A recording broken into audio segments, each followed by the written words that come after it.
बार हम लोगों ने RFID का इस्तेमाल किया, जिससे मुझे लगता है सिक्योरिटी फोर्सेस को भी और गुमशुदा लोगों को तलाशने में हमें बड़ी सहायता मिली। बहुत अच्छा लग रहा है, बहुत अच्छी फैसिलिटी यहाँ पे मिली हुई है हमें, किसी भी तरह की कोई भी दिक्कत नहीं आई है हमें। स्पेशली इंडियन आर्मी भी हर जगह पे तैनात है, उन्होंने भी हर जगह पे हमें गाइड किया है बहुत अच्छे से। और जो ये सर्चिंग बैंड्स दिए हैं, इसका भी बहुत बेनिफिट है। इससे इजीली जैसे ट्रैक हो सकता है, इसमें जो नंबर दे रखा है, इसलिए अगर कोई इधर उधर हो भी जाता है तो इस आधार कार्ड के साथ जैसे ये लिंक है, किसी भी जगह पे बंदे को हम सर्च कर सकते हैं इजीली। जैसे हमारे 2 पॉइंट्स हैं, यात्री यहाँ से क्रॉस करता है और सेकंड पॉइंट के बीच में है। 2 लोकेशन के बीच में कितने यात्री हैं या उससे आगे कितने हैं, वो हमें RFID के थ्रू पता चलता है।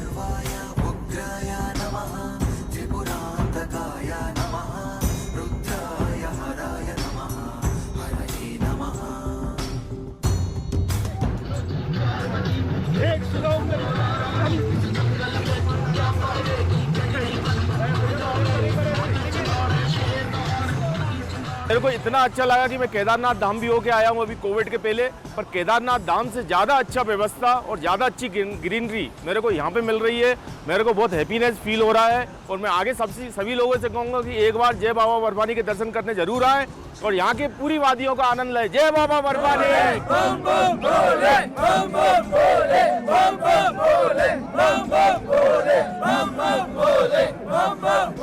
हम यहाँ आते हैं, जब यात्रा लगती है 1 महीना यहाँ पे अपना रोजगार कमाते काम करते हैं और यात्रियों के बैग उठाते बाल्टल से या पंचतरनी से गुफा के लिए, और गुफा से फिर यहाँ वापस बाल्टल या पंचतरनी। तो यात्रियों को जो भारी बैग होते हैं वो उठा नहीं सकते, तो वो हम उनके साथ उठा के लेके आते। पालकी डंडों से और कुर्सी से बनाई होती है, उस पर सवारी बैठ के जो बुजुर्ग यात्रा होती है ना, वो उस पर सफ़र करती है। हमें इसी से रोज़गार मिलता है। जो हम 10 महीनों में कमाई करते हैं, वो अगर यहाँ यात्रा लगती है तो हम 1.5 महीने में कमा लेते हैं। सर हमारा घोड़ा बीमार जाता है, यहाँ स्टाफ लगा हुआ है, बिरड़ी मर्ग में भी स्टाफ लगा हुआ है, बालताल बेस कैंप में स्टाफ लगा है, फौरी तौर इलाज हो जाता है। तो इस साल तो इंश्योरेंस का भी बहुत बड़ा रोल हुआ है सर, क्योंकि अगर ऐसा कोई हो जाए, 2 लाख रुपये ऐलान किया है कि ये जो टैग लगाते हैं, हमें टैग के साथ फ़ोटो उठाना है, तो उसके बाद अगर हमारे घोड़े को कुछ ऐसा मसला हो जाए तो हमें गवर्नमेंट ने बोला कि हम पैसे डाल देंगे। लेकिन अभी ऐसा ऊपर वाले का मदद हुआ नहीं, तो मैं चाहता हूँ कि होना भी नहीं चाहिए। अपने कंधों पे बिठा के यात्रा को यहाँ तक पहुँचाते हैं, दर्शन कराते हैं। बालटाल से गुफा से फिर बालटाल, कुछ लोग वहाँ से पहलगाम से, चंदनवाड़ी से आते हैं, पंचतरनी से आते हैं, हर जगह से सब यात्रियों की सेवा करने के लिए आते हैं। अपने सर्वाइवल के लिए काम करने आए हो, अपनी फैमिली के लिए एज ए पेट्रोल वाला काम कर रहा हूँ। We are all Muslims, we help the Hindu community. So इससे यहाँ पर क्या होता है कि यहाँ पर यूनिटी होती है। मैं पूरी जनता को, हर एक मुल्क को ये बढ़ावा देता हूँ कि वो यहाँ आए, कोई ख़तरा नहीं है, कोई परेशानी नहीं है। हम वेलकम करने के तैयार हैं, घोड़े वाले, पिट्ठू वाले, पालकी वाले, लेबर वाले, हर एक।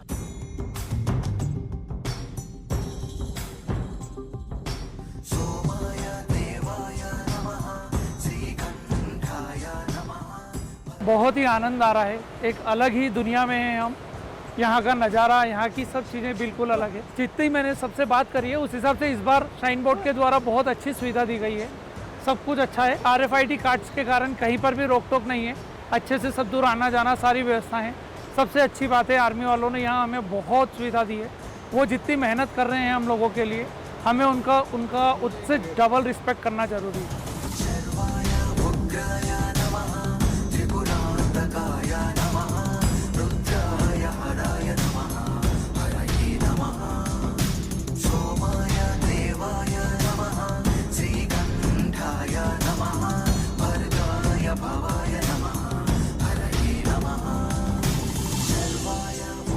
इस साल हमारी 23वीं यात्रा है।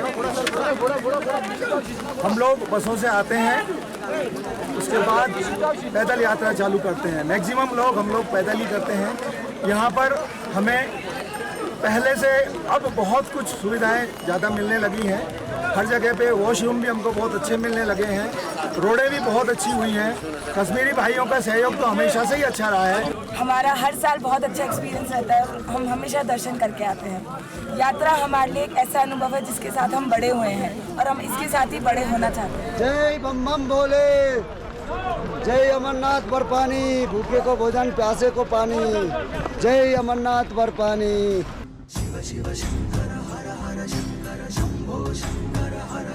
ये जो रास्ता है अमरनाथ का, ये चंदनवाड़ी से वहाँ तक ये टोटल केव है 32 किलोमीटर। इस पॉइंट का नाम है पिछलांजा और आगे इसका मेन जो नेक्स्ट पड़ाव है उसका नाम है जाजीबाग। वो यहाँ से 3.5 किलोमीटर का रास्ता है। उसके बाद शीशनाग वो 4.5 किलोमीटर का रास्ता है शीशनाग तक। उसके बाद है फिर पंचतरनी वहाँ तक, वहाँ से है 13 किलोमीटर का रास्ता और पंचतरनी से गुफा होली केव जो है 6 किलोमीटर का रास्ता है। और जो यात्रा है, हम यात्रा के लिए आते हैं, हम खुशी से आते हैं यहाँ पे।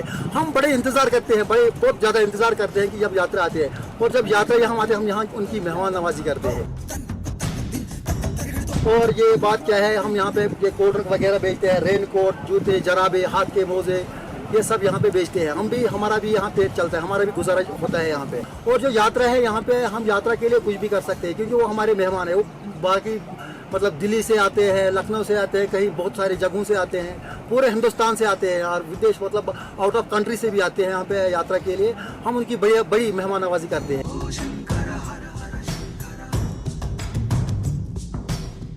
मुझे बहुत अच्छा लग रहा है, पहली बार बुलाया और हम भगवान का शुक्रिया अदा करते हैं कि हमें ये यात्रा का मौका दिया और हम बहुत खुश हैं कि ये जो श्राइन बोर्ड ने यहाँ पे सुविधाएं रखी है और यहाँ के जो भी लोग हैं, पिट्टू वाले हैं, ये हैं जो इतनी सुविधाएं देते हैं, हम चाहते भविष्य में वो भी बहुत प्रोग्रेस करें।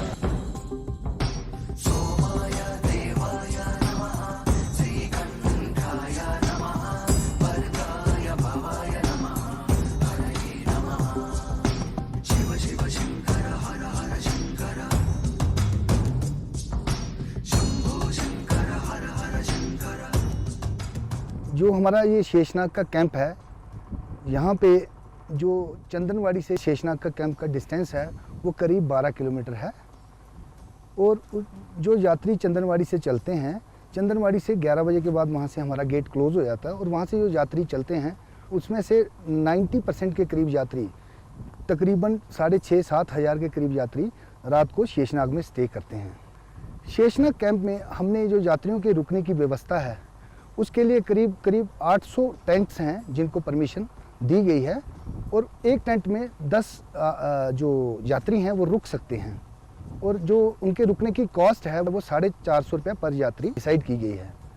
इसके अलावा जो मेन यहाँ पे हमें फोकस करना पड़ता है वो है सैनिटेशन। जब 7,000 के करीब यात्री यहाँ रुकते हैं तो हमें स्वच्छता और सैनिटेशन पे ज़्यादा ध्यान देना पड़ता है। उसके लिए हमने 582 के करीब यहाँ टॉयलेट्स बनाए हुए हैं और करीब 200 से ज़्यादा सैनिटेशन वर्कर्स रखे हुए हैं जो उन टॉयलेट्स की सफाई और बाकी जो कैंप की सफाई पे ध्यान देते हैं।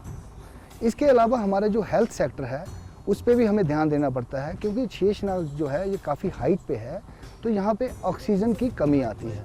तो यात्रियों को इमीडिएटली यहाँ आने के बाद कभी कभी उनको ऑक्सीजन की कमी के कारण प्रॉब्लम्स होती हैं और कई बार सीरियस प्रॉब्लम्स भी हो जाती हैं। तो इस सिलसिले में जो हमारे श्री अमरनाथ श्राइन बोर्ड है उन्होंने यहाँ 10 के करीब डॉक्टर्स रखे हुए हैं जो 24/7 इन चीज़ों का ध्यान रखते हैं।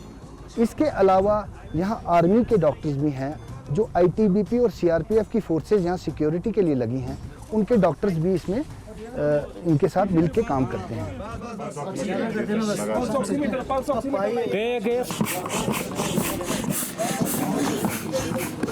अपना हाथ इस पे लगाओ, अपना हाथ यहाँ। गुड गुड सही। पल्स ऑक्सीमीटर दिखाओ, पल्स ऑक्सीमीटर वो दिखाओ। सैचुरेशन, हाँ सैचुरेशन इज 80%। अभी हाल ही में हमारे 2 पेशेंट यहाँ से इंटूबेट होके गए हैं, वो सिक्किम के लिए रेफ़र किए गए हैं। थ्रोम्बोलाइज किया गया है यहाँ पे पेशेंट्स को। जितना भी फैसिलिटी इस बार डायरेक्टर हेल्थ सर्विस ने दिया है वो बहुत ज़्यादा सफिशेंट दिया। हम यात्री से यही निवेदन करते हैं कि जो किसी को भी इस रोड पे प्रॉब्लम होती है, बेस हॉस्पिटल हमारा जो है 24 घंटे काम कर रहा है और हर एक इमरजेंसी के लिए तैयार बर बैठा है। और इसके साथ साथ हमारा O2 बूथ हर एक आधे किलोमीटर के बाद लगा है। वहाँ पे हमारा लड़का जो होता है O2 पिलाने के लिए बैठा है। उसके बाद हमारे मेडिकल एड सेंटर्स लगे हैं, MG टॉप पे है, वाव बॉल में है, उसके साथ हमारा पोस्ट पत्री पे है। हम लोग आज अमरनाथ यात्रा के दूसरे दिन के पड़ाव में शेषनाग पर रुके हुए हैं। यहाँ के लोगों का जितना अच्छा व्यवहार है, यहाँ के घोड़े वाले, पिट्ठू वाले, यहाँ के भंडारे वाले, और सबसे बड़ी व्यवस्था ये है कि जो सैनिक लगे हुए हैं हमारे देश के, सराहनीय, इतना सराहनीय कार्य है। हम 2006 से आ रहे हैं, हमारे टीम के लोग सभी लोग आ रहे हैं, तो दिन प्रतिदिन ये यात्रा और सुगम होती जा रही है और अच्छी होती जा रही है। अब इस वर्ष जो व्यवस्था की गई है वो और ही अच्छी हो गई है। पूरे कन्वई में हम लोग आए जम्मू से, यहाँ तक किसी प्रकार का कोई डिस्टरबेंस नहीं, कोई बीच में गाड़ी नहीं, एक साइकिल तक कोई बीच में नहीं आई। एक से और एक कड़ी जुड़ती है। पहली कड़ी है मिलिट्री वाले, दूसरी कड़ी है पिट्ठू, तीसरी कड़ी है घोड़े वाले, चौथी कड़ी है टेंट वाले, पांचवी कड़ी है भंडारे वाले, बराबर। इसमें से कोई एक भी नहीं होगा ना, छठी कड़ी है, इसे यहाँ सब कुछ बिकता है, मिलता है, तो इसमें से कोई एक कड़ी नहीं होगी ना तो कोई यात्रा नहीं कर सकेगा, मुश्किल हो जाएगी, तो मुश्किल हो जाएगा।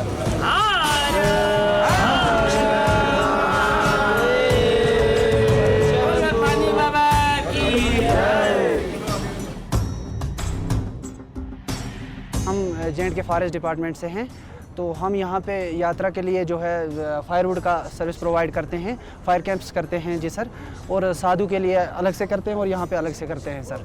साधु को हम मतलब एक्स्ट्रा देते हैं, पर साधु को 10 kg से लेकर 10 से जैसे जितने ग्रुप होगा उसी हिसाब से हम देते हैं, उनके लिए फायर कैंप करते हैं जी सर। और अगर डिपार्टमेंट यहाँ पे कैजुअलिटी हो जाए सर तो उनके लिए भी हम प्रोवाइड करते हैं फायरवुड। हमें यहाँ सभी प्रकार की सुविधा है, धोने के लिए लक्कड़ है जी, और जी बिस्तरों के लिए कंबल बिस्तरे सभी है। सुविधाओं के मामले में इतना अंतर दिखाई दिया कि एक समय ऐसा था यहाँ पे शेषनाग के अंदर कि महात्मा एक पन्नियों के नीचे छिपके रहते थे, ऐसे के ऐसे फंसे खड़े रहे, ऐसे जी, ऐसी व्यवस्था थी पहले तो। और आज जितने तंबू आज यहाँ लगे हुए हैं 100%, इनमें से 10% बड़ी मुश्किल से 12 बजे तक बाबा लोग आते हैं, साधु बाबा, तो उनको हम ब्लैंकेट दे रहे हैं रात के 12 बजे तक। फिर सुबह हमको 4 बजे से शुरू हो जाता है, मॉर्निंग टाइम में 4 बजे शुरू होता है ब्लैंकेट्स उनको वापस रिसीव करने के लिए। और उनके जो ये कार्ड रहते हैं हमारे पास, रजिस्ट्रेशन कार्ड, वो ये देते हैं, तो हम उनको कंबल देते हैं। सेन और मदन साहब, अगर मेरी आवाज़ आप तक पहुंच रही है, आपका साथी यहाँ आ चुका है, कृपया इनसे संपर्क करें। आपका साथी अनाउंस सेंटर पे पहुंच चुका है। बम भोले बोलो बम बम, बम भोले बोलो बम बम, बम भोले बोलो बम बम, बम भोले बोलो बम बम। यही वो मंत्र है, यही वो मंत्र है, यही वो तंत्र है, यही वो मंत्र है। मैं कहूँ कि जिस तरह से उन्होंने सेवा दी है, व्यक्तिगत रुचि लेकर के और श्रद्धा के साथ, मैं तो स्वयं कई लंगर्स में इस बार भोजन भी मैंने किया है, चाय भी पी है, और जो श्रद्धालु या यात्री आए थे वो भी लंगर की सुविधा से अति प्रसन्न थे, गदगद थे। तो निश्चित रूप से वो शिव भक्त की तरह ये मान करके कि बाबा का प्रसाद है, सबको मिलना चाहिए, इस भाव से उन लोगों ने काम किया है। लोगों में उत्साह बहुत है, पर कोरोना के बाद तो इस साल बहुत ज़बरदस्त लोगों में उत्साह है, बहुत ज़बरदस्त भीड़ आ रही है।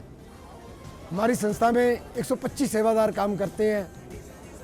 सुबह 3:30 बजे लंगर स्टार्ट हो जाता है, रात का कोई टाइम नहीं है, जब तक यात्री आएगा। अभी तकरीबन टाइम 11 बजे, रात के 11 बजे तक लंगर चल रहा है, आप पीछे से देख रहे हैं। चाहे रात के 2 बजे चले, 3 बजे चले, 3:30 बजे फिर कंटिन्यू लंगर चलेगा। शेषनाग पे जो हमने टेंट की फैसिलिटी, जो लोकल बंदे हैं उन्होंने बड़ा साथ दिया, कोई कमी नहीं छोड़ी। अगर छोटी चीज़ मांगी है तो एक से बढ़ के उन्होंने 2 दी हैं। अभी हमने इतनी यात्री नहीं देखी है, न इतना टूरिस्ट देखा है जितना इस साल आ रहा है। 10 ब्लैंकेट लग रहे हैं एक टेंट में, नीचे बेडिंग है, पिल्लू है, मट्रेस है, उसके ऊपर कंबल बिछाए हैं, बिल्कुल होटल की तरफ एडमिशन है हमारा। कोई दिक्कत नहीं है, कोई बारिश का खतरा नहीं है। जैसे पहले के ज़माने में हम लोग फटे वटे टेंट लगा रहे हैं, चल रहा था, मगर आजकल डेवलप है माशाल्लाह, बहुत अच्छा चल रहा है। टेंट अच्छे हैं, खाना अच्छा मिला, सबका बिहेवियर बहुत अच्छा लगा, हमें बहुत अच्छा